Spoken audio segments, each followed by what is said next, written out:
Okay, so we're going to give this a second. We see all the boxes filling on up. There are 107 of you joining us. Thank you for joining us. It's so great to see you all. We wish we were in person, but until such time, we still want to have a listening session. Just because we're not in person doesn't mean we can't find a creative way to sit and listen and have some dialogue. I'm going to share with you what today looks like. We're going to jump on in. We know time is precious, and you guys are after hours as well. So I'm just going to jump right on into this piece. With this piece, the 111, and I think 120 or so may have signed up for today.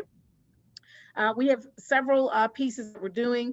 Already some student feedback has been given to administrators, at least on the secondary end. We have received some feedback from parents through Thought Exchange, which is more of a survey, so we can get that out a little bit more broadly. And we now will be having this listening session for staff. Personally, when decisions are made, especially as decisions are being made for districts around us, when we can take a pause, I just want to hear what you think. I really do.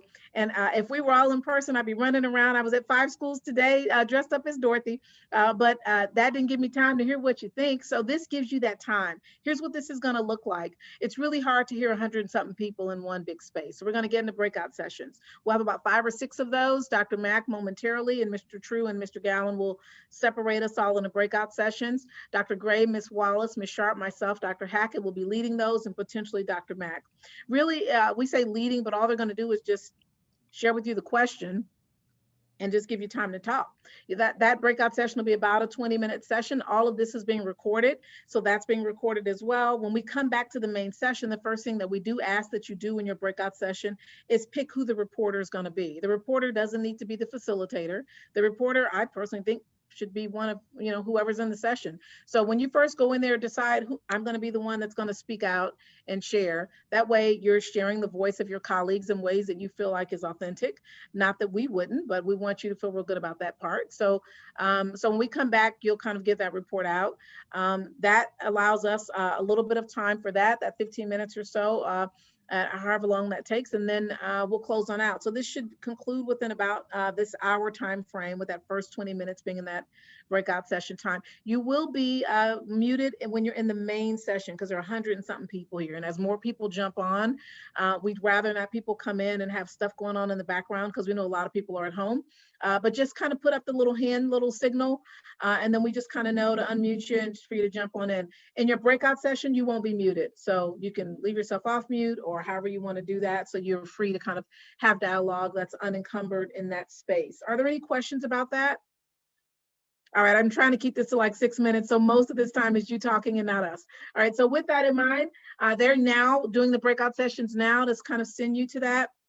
And I think I'm also facilitating one. We'll give the overall question, and then if there are crickets in the room or in the screen, then we'll just kind of really specifically ask. Oh, before we leave, before you send them to breakout sessions, we're going to put in the chat. Some people are a little concerned about the media. Now, we scheduled this listening session before anything happened in the legislature, so we did not know this news when we scheduled this, okay?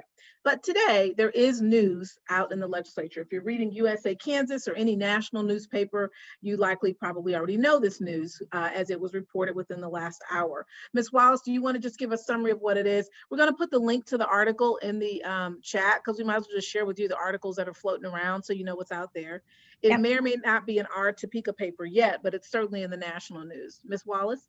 So yes, the link is in the chat. It's the article I pulled was the U.S. News, and so it's there. It's not showing up in the chat yet, Ms. Wallace, but it will show up in the chat, so we'll get it there. Can you give the summary of just kind of what that is, what generally? So basically, the state legislature, the Senate today passed a bill that said all schools need to offer all students the opportunity to come back in person on March 26th. All right, so that's what's in the news. So if you want to say, what are we doing about it? Well, y'all, we just learned about it too, so don't ask us that. But we do want to hear what you think about it, and we're going to be listening to you guys, and clearly there's some opportunity here for some dialogue. I suspect as the board talks tomorrow about just things in general, we'll be able to say, here are some pieces of dialogue that we know thus far. Okay, I'm just sending a test chat to see if it comes up. Did my chat come up yet? Looks like it didn't, so it did. Okay, can you see Ms. Wallace's chat yet? Great. Still can't see Wallace's. So I see Dr. McDonald. Anybody who was admitted after Miss Wallace put the chat out there, we'll need to put it back in there for them. Okay. When we come back to the main session, we'll put it back out there again, just to save time for chatting. All right. So with that, it's now 4:07. We kept it down to almost 6 minutes. Can we go ahead and send everyone to their breakout sessions? You'll be in there for about 20 minutes. Thank you. How many groups do we have, Mr. True? Mr. True is the man. We had 6. Or Mr. Gowan is the man. All right. All right, so we had 6 groups. So let's go ahead and start with group 6. Can your person go ahead and report out? And can you unmute the hand that's up, please? And then group 5, just put up your hand if you know, put up the little signal, a hand, or you can put up a heart and tell me that you love me. And then that way he'll see the heart, it'll jump right on out and he'll unmute all of the speakers. That way we just move this thing along. Group 4, 3, and 2, and 1, go ahead and put something up so we can unmute you. Thank you. Go right on ahead, group 6. Group 5, we're gonna go ahead and ask for the speaker to go ahead and jump on in.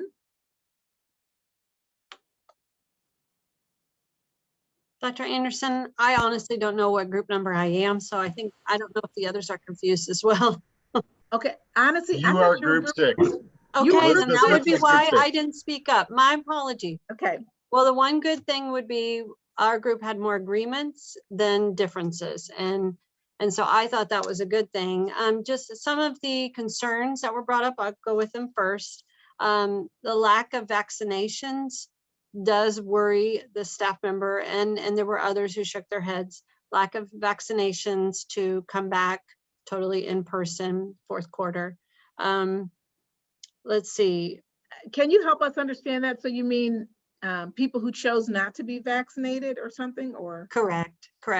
They felt there were still lots of people out there who chose not to be vaccinated. So consequently, they are worried for those, for everyone due to that decision of those.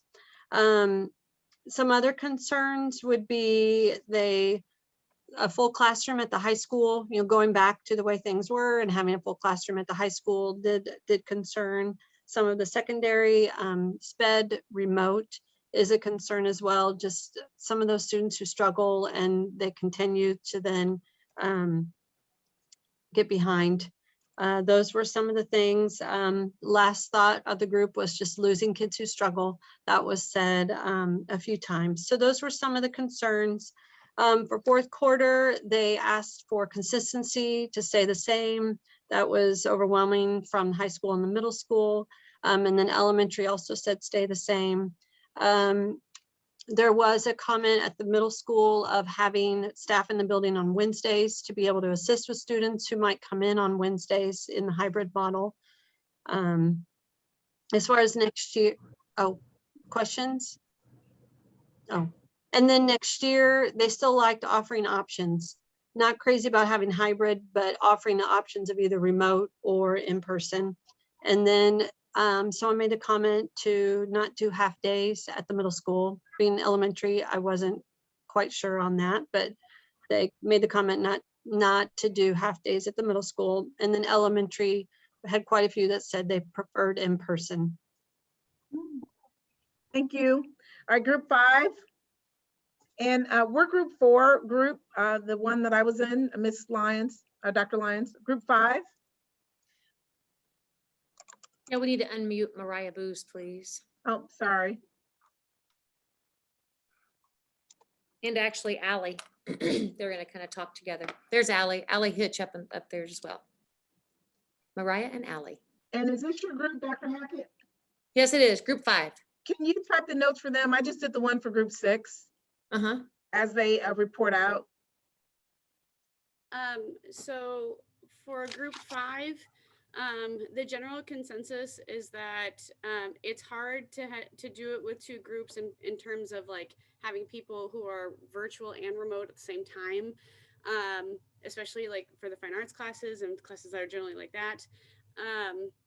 It's not necessarily, I think the general consensus was that it wasn't necessarily appropriate to go all day for the remainder of the year with COVID, because there'd be too many kids in the classes, and teachers still have some personal health issues.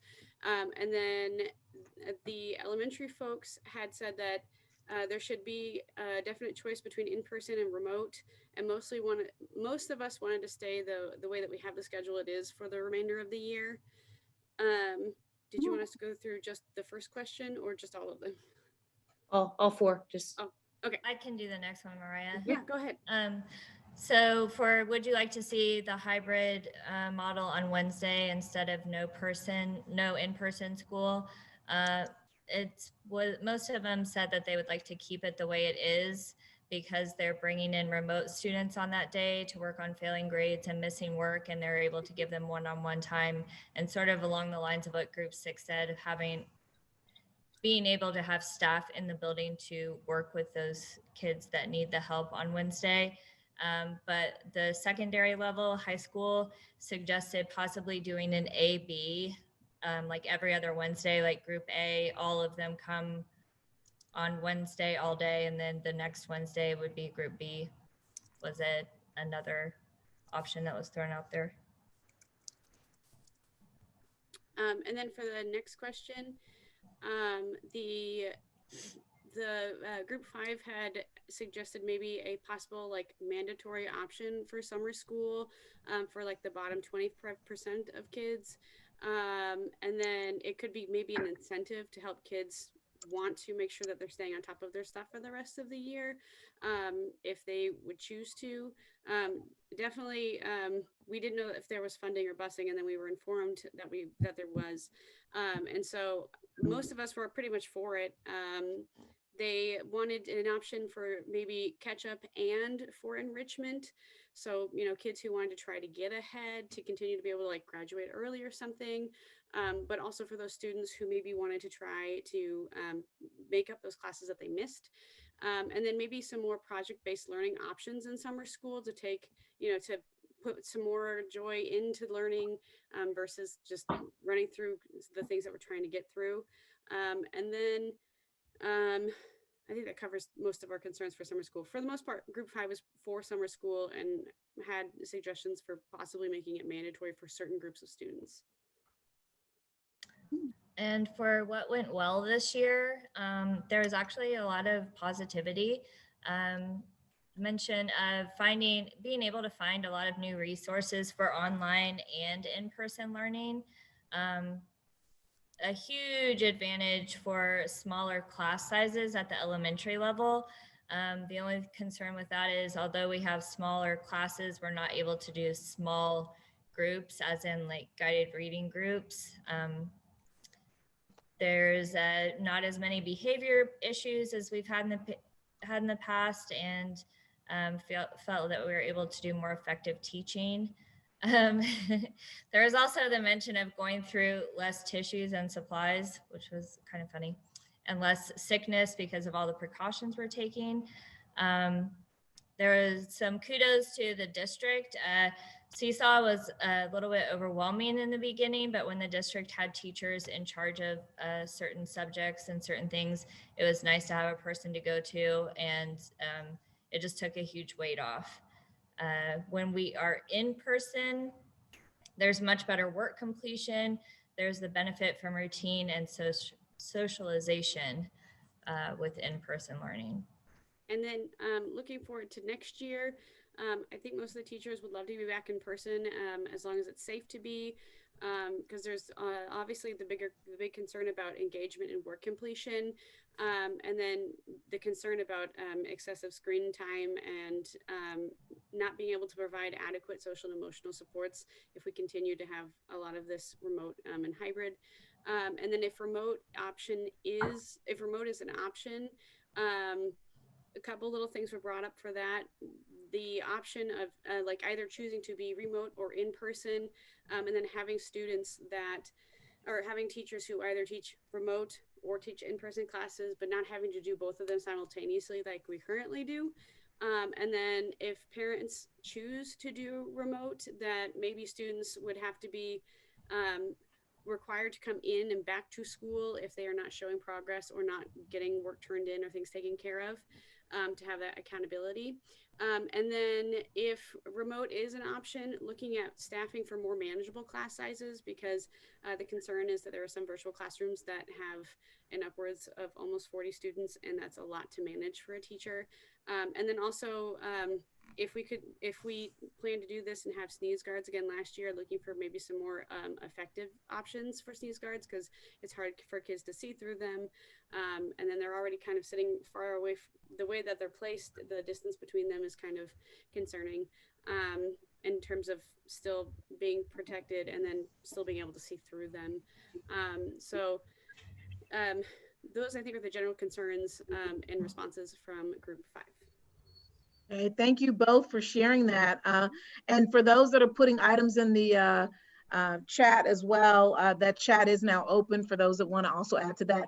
Okay, group 4, Dr. Lyons, we'll turn it over to you to echo and or add to the comments. I'll go back to typing, Dr. Lyons, and I'll put 1 sentence or so about each item. If you can keep your comments to about 3 to 5 minutes so we can get to the other groups.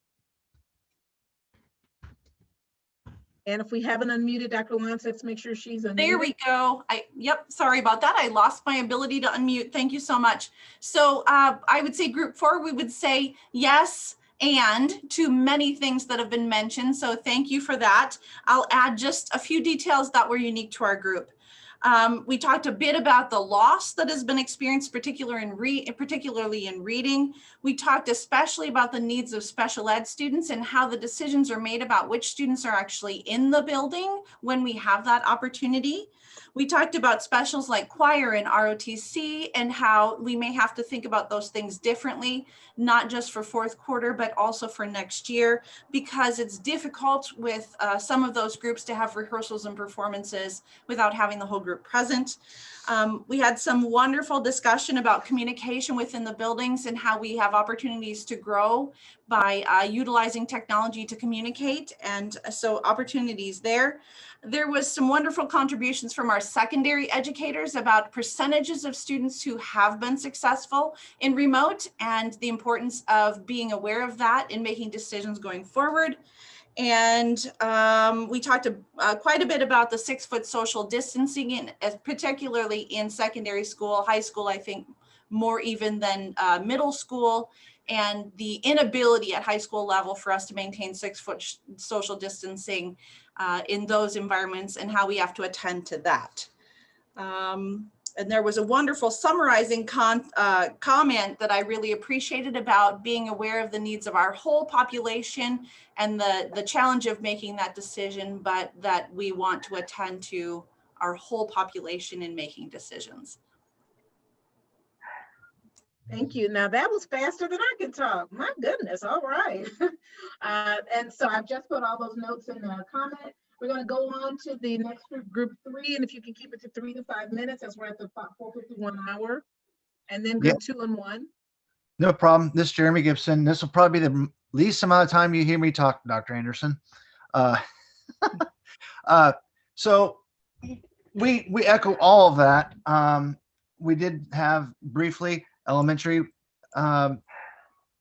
beliefs like come back, but they want to see their kiddos. They want face-to-face.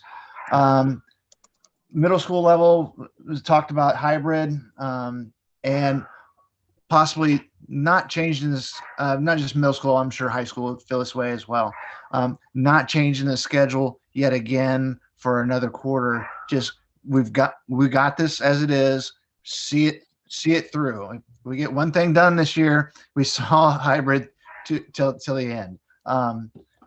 Let's see. There was some discussion on summer school, and there was two different thoughts. You know, the getting remediation, that's always something, but also if we're going to be going back into what quote unquote normalcy, having opportunities for students to just come in and for the love of learning, and just like whether it be photography or art, whatever it is they want to do, having those options available, because I'll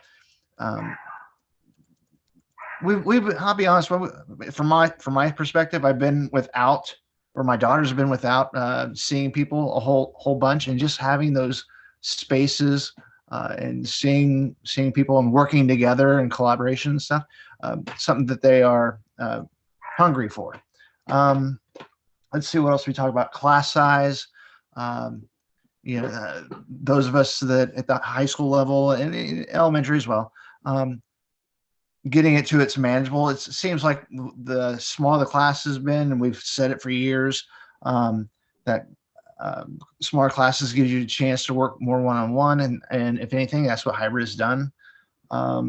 And Wednesdays give us a chance to breathe, and bring students in and work one-on-one versus I'm going to add into this. I just added in the comments after that I love you comment. That's why I feel like I can actually interrupt you, because I said I love you. Okay, so with that, Mr. Gibson, you said keep things as they are, have some enrichment for more collaboration. Those are kind of your two big takeaways. Thank you, Mr. Gibson, for group 3.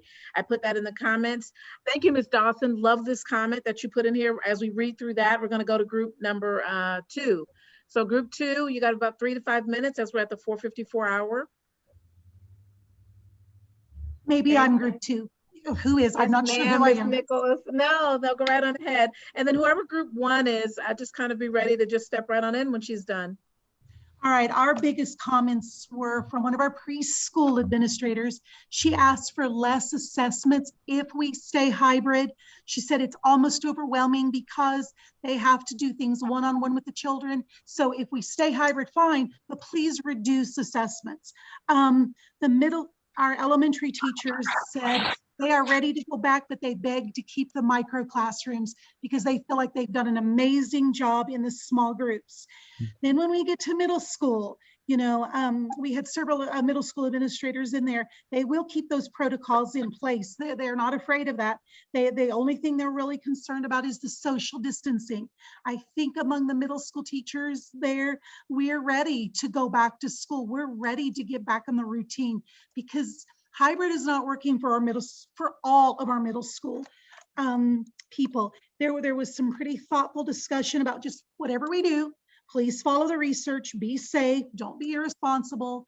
But Dr. Anderson, there was a passion to go back to school. We had a high school administrator there. She said the kids had loved it, the school that she was representing.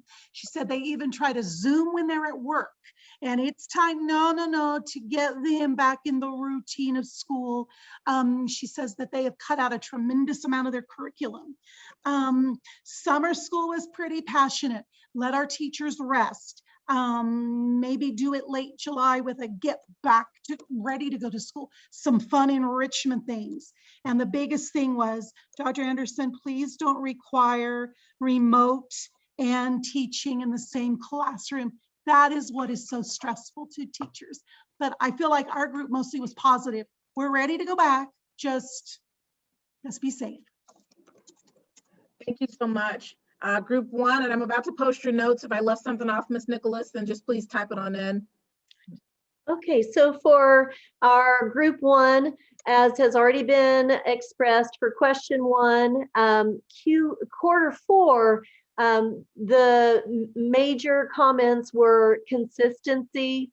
It's been such a rough year, consistency throughout the rest of this year. Especially if we are doing state assessments, to transition and state assessments could be really challenging for students and might be a tipping point to make a major change in schedule and or how we do attendance in the classroom in person and state assessments. There was quite a bit of concern expressed already, as has been mentioned by each group, about social distancing, elementary school, micro classrooms working well and not being able to keep distances if it goes beyond that, especially after micro classrooms were something that was presented as all year long. So again, wanting to maintain those consistencies, and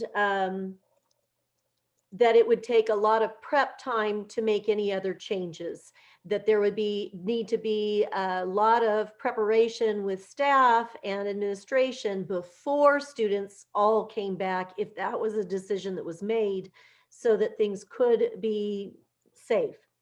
As far as question 2, on Wednesdays, the way things are now with a high school, there is, and middle school, there's flexibility for small groups, special groups, and in-person interventions on Wednesdays that's working really well.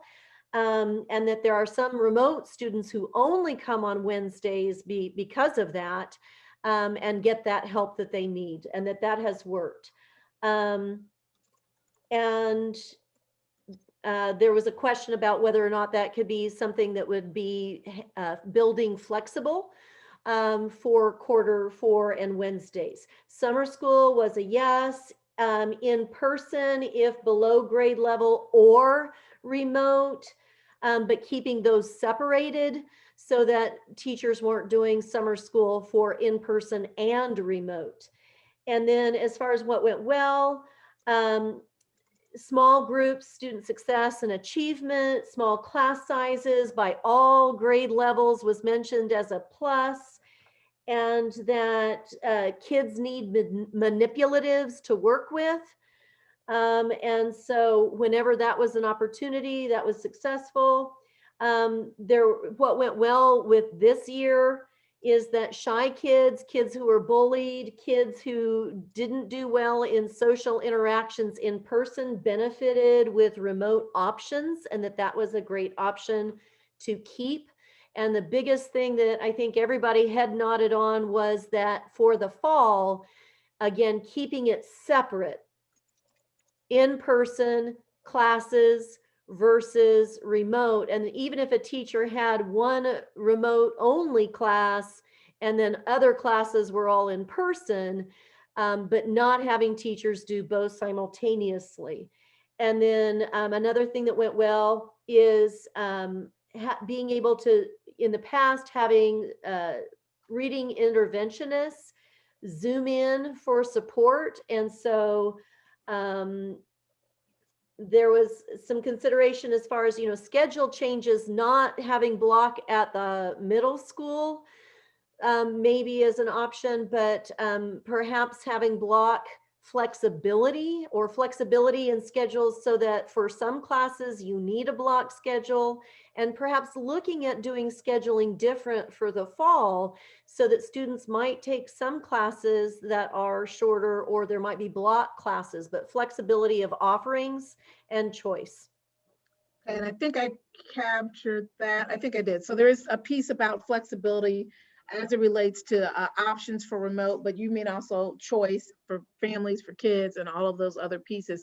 Hopefully we captured other items. Many people also posted some items, and it's funny because one person said, kids should be in person, and my kids did do well in remote, and someone else followed up and said, my kids did great in remote. So it's kind of been interesting watching some of the chats, because that's kind of what we have, or two very different opinions sometimes. Here's some next steps as we close on out. It's 5:01. First of all, thank you. Thank you for your candor. Thank you for your willingness. Thank you for your time. It is quite an investment. With that investment that you've made, here's some just initial next steps. I really can't speak to the current legislative piece that just passed, other than to say, we now know the legislator gave a particular date at the end of March that all students should be in person 5 days a week. That's been what they've shared. We haven't teased that out to digest that. You have the same article we have. Feel free to copy it, read it. But if you ask us a question right now, we'll say we're still looking at that. Outside of that, and if others ask you that piece, that's what you can share. Outside of that, as you know, tomorrow is the board meeting. We'll be sharing a little bit about, here's what we're hearing so far. And to put it kind of in a big picture piece, and I can share with you some things I automatically know that I will more than likely suggest just based on what I'm hearing here. Some of this was affirmation, some of it was new information. One is that 6 feet social distancing, I think across the board, is in this district desired, supported. While that is something that is perhaps being entertained in all other spaces, because that's the only way they can do 5 days a week is to not have 6 feet. This district, 6 feet is still supported, which then changes what options are then available after that. Okay, what I'm hearing is that some level of consistency. So while we figure out what this legislative passage means for us, then while we're still figuring that piece out, we certainly can say within that 6 feet social distancing, we gave parents the option week note for those that want the option of returning. Certainly we'd like to have more students return in person within that 6 feet safe social distancing. What I'm also hearing is consistency, that you'd like to continue to see that. So that would mean consistency, whether it's micro classroom, consistency in terms of scheduling where possible. I'm hearing that. Now, I did hear from the music folks, and I believe maybe even some science folks that talked about wanting to have all of their students with a larger space to be able to come in regularly. So potentially even fourth quarter, looking at some differences in that regard. I don't know that that was shared across all groups, but I do want to make sure that Mr. Huff knows I heard his voice, as well as some other voices that kind of threw that out there in that regard. Those are two things that I know we can say to the board for sure. I'll need to go through the rest of the chat, but the piece of definitely 6 feet social distancing, to the extent we can with this new information, what can we maintain to consistency with? Summer school is supported, it sounds like, but in terms of what that looks like, giving some teachers some flexibility and looking at maybe not taking up all of this summer, and also offering enrichment instead of just doing core academic homework help, if you will. I think those are all the items. Here's a second item that I anticipate may well be a recommendation based on what I've heard here. That if in fact a parent, certainly for next year, I'm not sure about next quarter, wants to remain remote, then virtual might be the better option, that we then say that here's what you do, because it's very clear that the hybrid model is a challenge for teachers. And I don't know that we've heard many teachers that haven't said that's not a full challenge.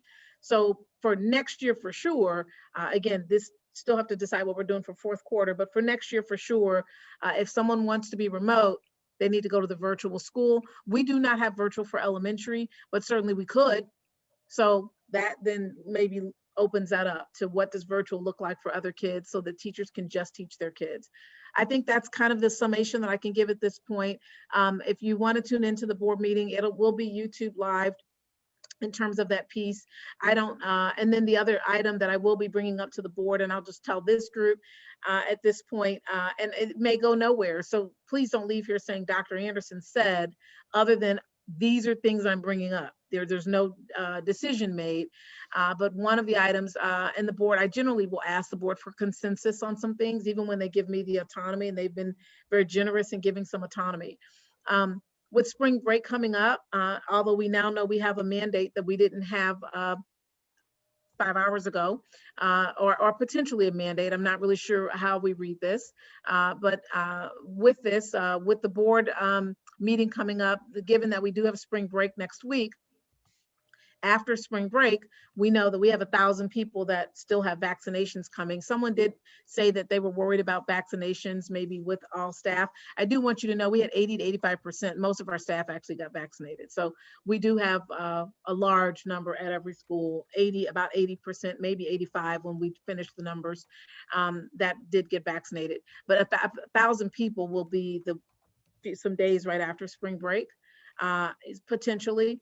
So if that is in fact the case, I'll be asking the board. I brought it up at the last board meeting, but didn't really ask for or push for conversation. This time I'll actually push for conversation in terms of, hey, that following week when we go out for spring break, do we want to transition back in from spring break for in-person for the rest of the year, the 19th instead of the 15th as a possibility, given the second dose may have reactions, people may be traveling. That is something that I'll just ask the board to have discussion about, and see what their discussion may be, okay? With the most recent ruling, the discussion might just be, no, we need to return, or something to that degree, or there just might not be any discussion. It may be crickets. And if that's the case, we leave from that and go on to the next items, and then we make a decision on the administrative end, okay? Anything that hasn't been addressed that someone really is burning to bring up? I know we're at 5:07 and I want to be respectful of your time. All right, I don't see anything that is burning that needs to come up. Feel free to email me if there's something you were burning to share and you just didn't want to put it in the chat, or you didn't want to speak it in your group. The whole purpose of this is for me to just listen and hear what you have to share. Thank you again. We'll be keeping you all posted. And after the board meeting, unfortunately, not unfortunately, fortunately and unfortunately, sometimes the newspaper does attend the board meeting. So sometimes they post stuff that we're not even done with the meeting. So if that happens, oh well, you will eventually hear from us that night because we will make sure we type something up the night of the board meeting and get it out. It doesn't mean we're gonna beat other folks. And I'm gonna put the heart back up to you too, Mr. Huff, and all other teachers. Have a great spring break. Get rest, stay safe, and we'll see you guys soon. Bye-bye.